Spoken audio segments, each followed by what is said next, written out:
ये कहानी है शमशान में रहने वाले एक ऐसे राक्षस की जो हमेशा इस ताक में रहता कि कब किसी कुंवारी कन्या का जनाजा उठे, कब उसका अंतिम संस्कार हो और कब वो उसकी अस्थियों को निकाल कर फिर से उसे अपनी शक्तियों से जिंदा करके अपना दिल बहलाने वाला खिलौना बनाए। वो राक्षस नहीं, मृत्यु का उपहास था, जिसने दशकों की साधना से सीख लिया था कि कैसे कुंवारी कन्याओं की अस्थियों को कामुक कठपुतलियों में बदला जाए। हर जलती चिता उसके लिए एक नया खिलौना थी। गुजरते वक्त के साथ वो दुष्ट राक्षस और भी ताकतवर होता गया। अब उसे केवल और केवल इंतजार रहता तो बस इस बात का कि कब आसपास किसी कुंवारी कन्या की मृत्यु हो और कब वो उसे पुनर्जीवित करके अपनी कठपुतली बनाए। शमशान में जब कभी किसी कुंवारी लड़की का मुर्दा शरीर दाह संस्कार के लिए लाया जाता तो उस भक्षक की आंखें चमक उठती। बीतते समय और उसकी साधना सिद्धियों ने उसे इतना बलशाली बना दिया कि अब उसकी मृत्यु लगभग नामुमकिन थी, क्योंकि उसके प्राण एक तोते में थे। दुष्ट दानव ने उस तोते को ऐसी जगह पर रखा था जहां इंसान तो दूर कोई परिंदा भी पर नहीं मार सकता था। दरअसल वो तोता 7 समुद्रों के बीच बने एक छोटे से कोठड़े में था।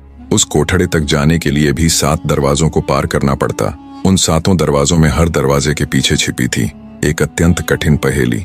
उस पहेली को हल करने के बाद ही दरवाजा खुल सकता था। किसी भी मनुष्य के लिए 7 समुद्र पार करना ही नामुमकिन था, पर अगर कोई उस नामुमकिन रास्ते को पार कर भी लेता तो उसकी असली परीक्षा वो दरवाजे लेते, जिस कारण त्रैलोक्यसुर से पार पाना किसी मनुष्य तो क्या किसी देवता तक के लिए असंभव था। ज्यों-ज्यों उस दानव की शक्तियां बढ़ती गईं, त्यों-त्यों उसकी भूख भी बढ़ती चली गई।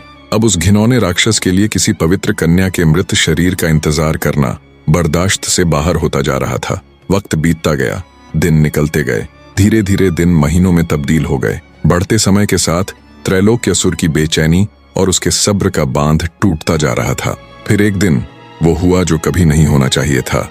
त्रैलोक्यसुर अपनी प्रतिज्ञा की बेड़ियां तोड़कर किसी जीती जागती पवित्र कन्या की खोज में निकल पड़ा। जल्दी ही उसकी ये खोज समाप्त भी हो गई जब उसे पास के ही गांव से दिन ढलने के बाद घर से निकली एक कुंवारी लड़की मिल गई जो उस भक्षक का शिकार बन गई। हमेशा अर्धजीवित कन्याओं के साथ खेलने वाले उस दुष्ट राक्षस के मुख जब किसी पूरी तरह जीवित लड़की का खून लगा तो मारे आनंद के वो बावरा हो गया। अब तो उसका ये रोज का कृत्य हो गया था। वो किसी कुंवारी कन्या का अपहरण करता और उसके साथ खूब मनमानी करता। जब उसका उससे दिल भर जाता तो उसे भी अपनी पुरानी कठपुतलियों के साथ छोड़ देता, मानो वो जीती जागती लड़कियां ना होकर उसका कोई संग्रहालय हो। पर जब जब धरती पर बुराई ने अपनी सीमा को लांघने की कोशिश की है, तब तब उसे खत्म करने के लिए अच्छाई ने जन्म लिया है। बने रहें।